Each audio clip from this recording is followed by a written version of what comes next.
Hello, mate. Check that work of art. Mk2 Escort. Hello, Mk2. Anglia, really smart. Thought I would be a bonnet open idiot. Mk2 Mk2 Escort.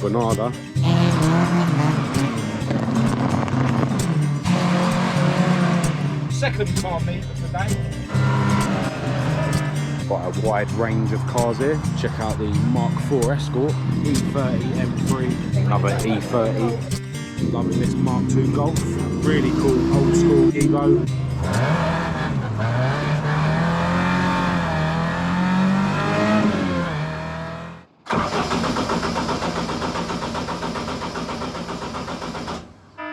Hello and welcome to this video. I'm Marcus Hayes, and today you join me and my beautiful girlfriend Kat from the cockpit of Kat's plastic Ford Fiesta that she likes to call Roger. I'm feeling a million times better than I did in the last video, so hopefully I'm going to do a better job of being a YouTuber today. Now this morning we're up super early and we're going to a breakfast car meet, which I found out about on the West London Classic Ford Facebook page, which I'll leave a link to in the description of this video. I'm not sure if it's their actual event, but we are planning to meet up with the West London Classic Ford crew and then convoy with them to the meet.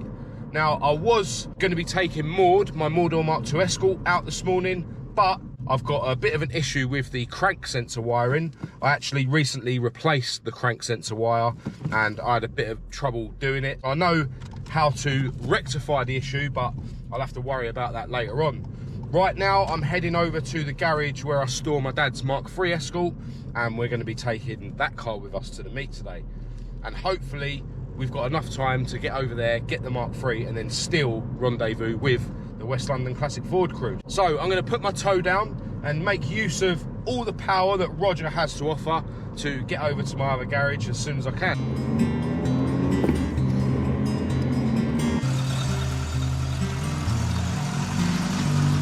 Alright, so we actually got to the garage in record time today, really quiet on the roads, and we've got the Mk3 out, and now we're heading to the rendezvous point to meet up with the West London Classic Ford crew. One of which is in front of us now. It's Paul Tucker in his Larry crossflow powered Mk2 Escort. And when I see him coming out of the petrol garage a minute ago, there was an Anglia, which is somewhere behind us as well. Where's he going? Yeah, I don't think this is the actual rendezvous point. I think we're heading there now.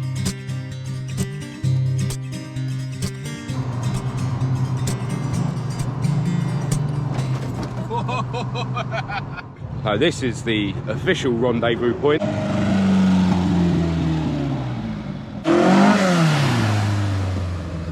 A few cars that are very familiar if you've been watching my videos. Kev's Cosy powered Olympic Blue Mk2 Escort. This was on the stand last week, but it wasn't on the stand when I actually got round to filming. But yeah, absolutely love this thing. Obviously in the correct colour in my opinion. Another car that was on the stand but wasn't there when I started waving my camera around last week is Paul's Larry crossflow powered Mk1 that we just saw on the way down. Really love this thing as well. Oh, it looks like he's got a passenger seat fitted. Doesn't normally run a passenger seat. This is sitting on the genuine Lotus steels. Really cool Mk3 Fiesta. Check out the Recaro interior. And then we got Tony's roof chopped 100E. Love this thing. So yeah, I assume we're waiting for Inky and the rest of the West London Classic Ford crew, and then we're gonna head down to the meet. Paul's got his engine bay open. Check that work of art. Edwards custom stainless exhaust manifolding system. This is running on a set of twin 45 DCOE carburetors. This engine was actually built by Vulcan Engineering. Makes really good power, and yeah, Paul does like to use the power whenever he gets a chance. I was actually looking forward to having a bit of a play with him today with Maude, but she didn't make it. SI Fiesta, Inky's P100 rat rod, and then we have Welly's Mk2 Escort. Love this thing, see it all the time down Chelsea Cruise and that. Bubble arched with the Uniflow livery and the Union Jack on the roof. Morning, sir. Hello, Mk2. Just talking about you. Hello, mate. Congratulations on the new arrival. Thank you, mate. Obviously, you've all seen Wes's granddad spec 2.6 turbo Fiesta. Yeah, he's just had a boost controller fitted and he's making good use of it by the looks of it.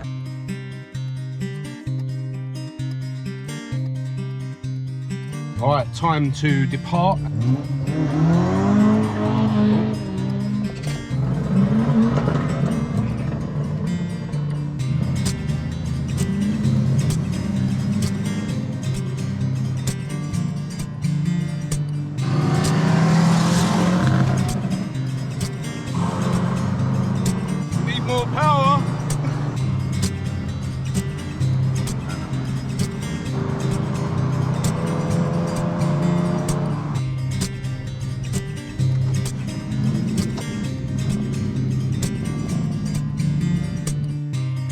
Well, we've made it to the location of the meet, and there's a few other classic Fords here to wave my camera at. Check out this Granada, sitting on a set of BBS reps.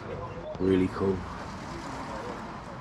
Tony's got his bonnet open, so we can see the Capri V6. It's running an auto gearbox, this one. Inky's got the bonnet up on his P100 as well, obviously running a 2-litre Pinto lump on side draft Webers. I've said it before and I'll say it again, if you need a decent mechanic and you're anywhere near West Drayton, which is just outside West London, definitely give Inky a shout and let him know I sent you.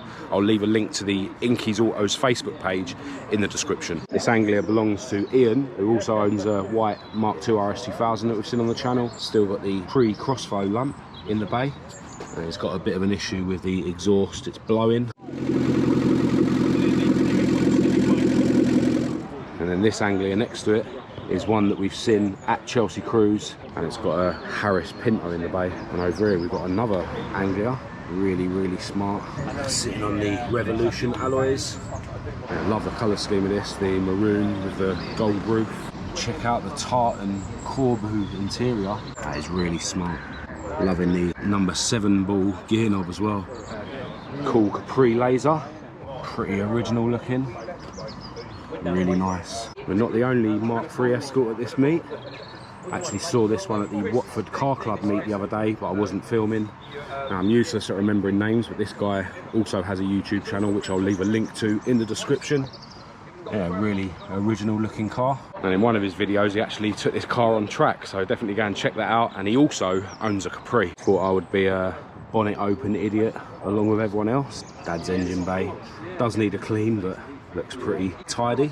Wes has got the bonnet up on his Zetec Turbo Fiesta, and Wes is loving life now that he's got his boost controller fitted. This Mark 1 Mexico just showed up while I was chatting to one of the guys here. Really cool to see a Mexico without the bigger stripes. Really cool. As we head towards the pub to hopefully get some breakfast, got a few more cars with the bonnets up. Check out the neon colour-coded bits on the RS Turbo Fiesta. Really cool Vauxhall setup in the Uniflow Mark 1, running on a set of side draft carburetors. Kev's super clean Cosy YB setup in his Mark 1, really tidy. And we'll have another look at Paul's Larry Crossflow setup in his Mark 1. Time for food.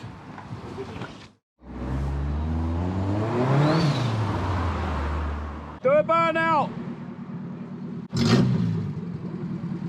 Was that a V8 in there? Straight piped. Straight pipe. Straight piped pre-crossflow.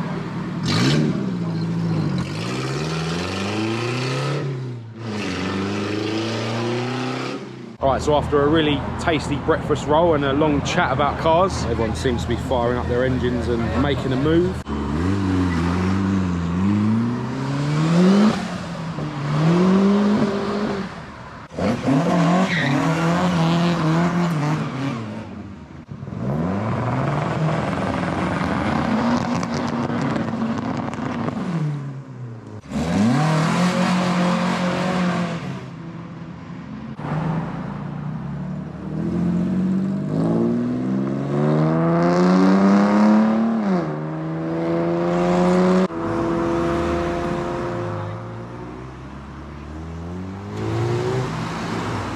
Didn't see this one coming earlier, a Lotus XL. Check that out. See you later, mate.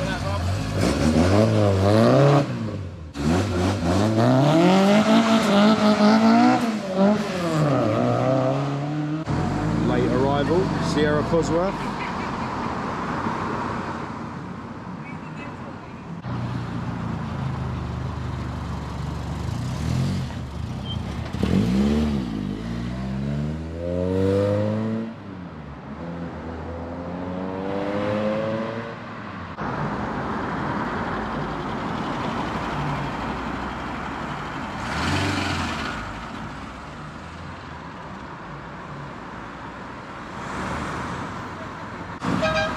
Do a burnout!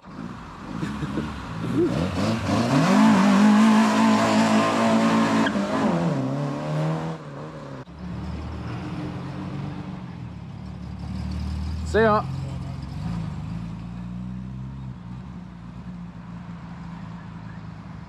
Got this really cool Mk2 Escort RS2000 that came in while we were eating. It's got the headlight protectors on. These things do look smart in black. Oh, we're going to make a move ourselves. Now, we do actually have another car meet to go to this evening at the Ace Cafe. Before then, I'm going to try and repair Maude's issue with a crank sensor wiring.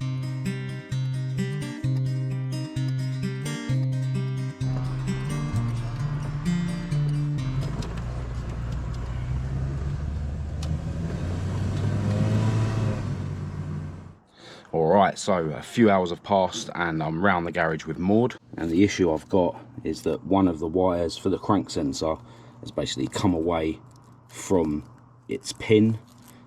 It's that wire there, which should be in that terminal next to the black wire. Now, I did actually have a couple of issues when I fitted this new crank sensor wire, so I'll just explain that quickly. Now, I actually struggled to get the old pins out of this multi-plug when I went to change that wire, and I ended up basically forcing them out with a screwdriver. And then I found that I didn't actually have any of the correct terminals, you know, in my garage, so I had to sort of reuse the old ones, you know, carefully unpick the flaps that crimp onto the wire. And then what I found, because I'd basically mullered the holes when I was forcing them out, is that the little barb bits on them, I'll just show you on this one, this is not the correct one, but yeah, those little barbs basically wouldn't lock into the holes because I'd ruined it with the screwdriver when I was pushing them out. So once I'd struggled to reuse the old connectors, they wouldn't lock in to the multi-plug. So I basically planned to use a bit of blue tack to hold them in, and then one of them broke. It's actually that one that's broke today. So I decided to use one of these, which, as I say, isn't the correct one. It's a bit too big to repair that wire, and basically I just bit on the end here until it fitted tightly on the pins on the noses, and that seemed to work fine. And the good thing about using this one, because it's a bit wider, it did sort of jam itself into the multi-plug, whereas the other one wouldn't, as I just mentioned. I decided not to bother replacing the terminal on the black wire, so if it's not broke, don't fix it. And that one does just about still lock in. Anyway, today this wire's come off, and I'm going to basically start again. I'm going to cut them off, get the pins out, cut this back, and yeah, I'm going to use these terminals, which aren't the right ones, but as I say, I'll just bite that closed until it does fit on the pins on the noses. What I think's happening is that because the wire's so thin on that loom, when you crimp it onto the terminal, it obviously weakens the wire, and then that's why it's breaking off. So I think what I'm going to do this time is, you know, strip the wire back so you've got quite a length of, you know, the wire inside, and then double it up and then crimp it into these terminals and then put it into the multi-plug, and hopefully it won't break. I also might add a little bit of solder and some heat shrink onto the joint just to strengthen it.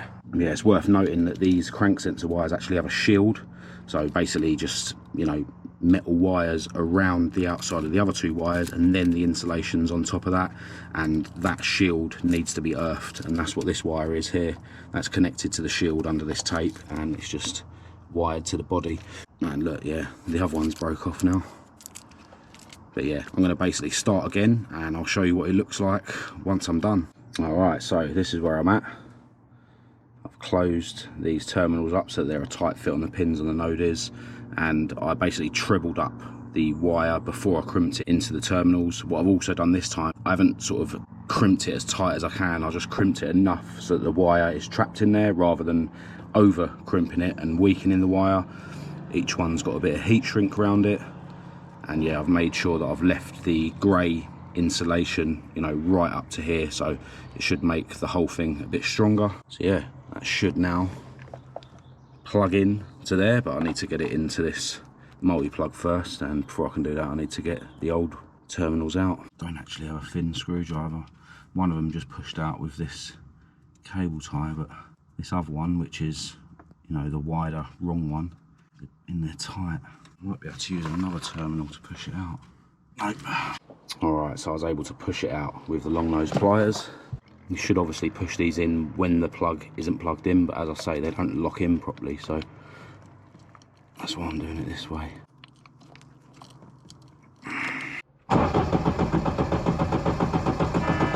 I've unplugged it and you can clearly see that those two aren't in far enough. Don't want to put them under too much strain because it'll just break and I'll be back to square one. Sweet. The worrying thing is now though, all that messing about have I sort of weakened where the wire goes into the connector. I think I'm going to tape this up with the rest of the loom, so that should stop it sort of moving around and just see how long it lasts. What I probably should do is get a whole new no-dis loom. Yeah, maybe in the future. Alright, so we're now on the way to our second car meet of the day. This one's being held at the Ace Cafe in London, and it's been organised by a group called Lost Souls, and I'll leave links to their social media in the description of this video. It's not a classic Ford meet, I think it's just a mixed thing, but yeah, we'll see what we can see when we get there.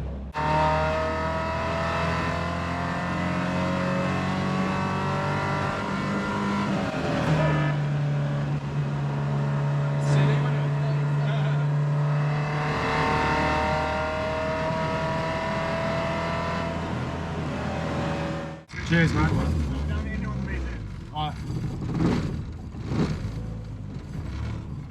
Alright, so we've made it to the Ace Cafe. Cat's inside ordering us some smoothies. Quite a wide range of cars here.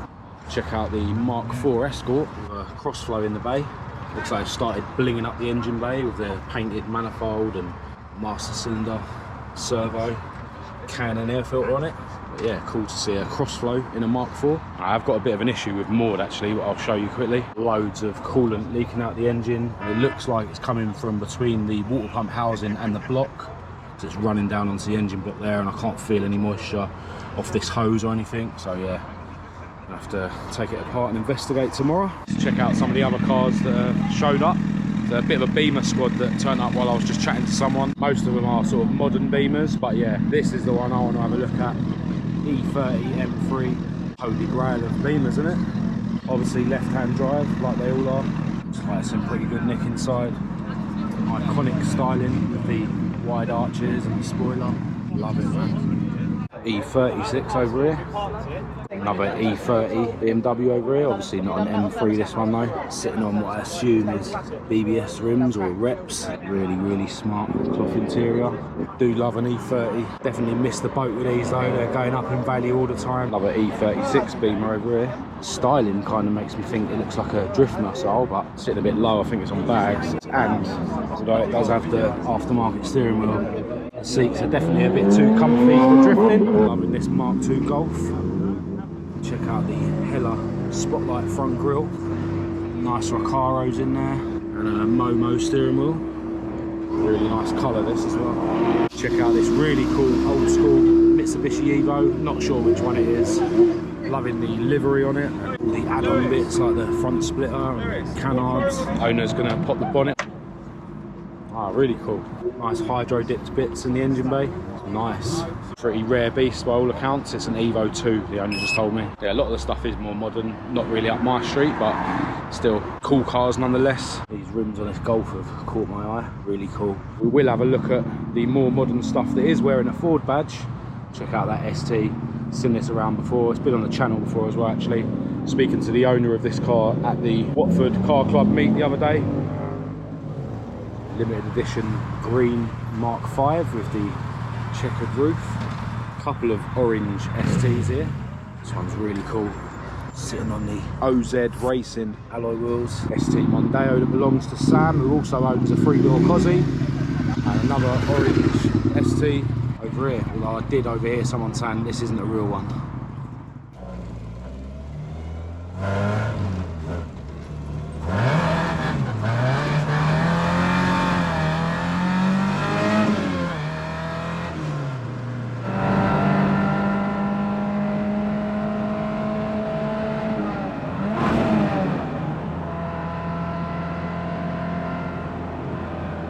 Alright, so back at home, and that concludes another day in the life of a classic Ford obsessed idiot. It was really cool to get out and check out a couple of car meets today. Massive thanks to the organisers of both meets. It looks like I've got to the bottom of Maude's crank sensor wire issue, but I've now got another issue to deal with her water leak. I'm not sure if I've actually got that gasket in stock that goes between the water pump housing and the block. But I'm going to head over to my other garage tomorrow to check, and I will of course let you guys know how I get on with fixing that leak. So I'm going to end this video here. If you did think it was any good, please do give it a thumbs up and a share. If you didn't, give it a thumbs down. Click subscribe to keep up to date with all my future uploads, and check the links in the description to my social media and my website. I'll also leave my email address down there for anyone who wants to contact me. Massive thanks to each and every one of you for your continued support of my channel. But other than that, until next time, thanks for watching.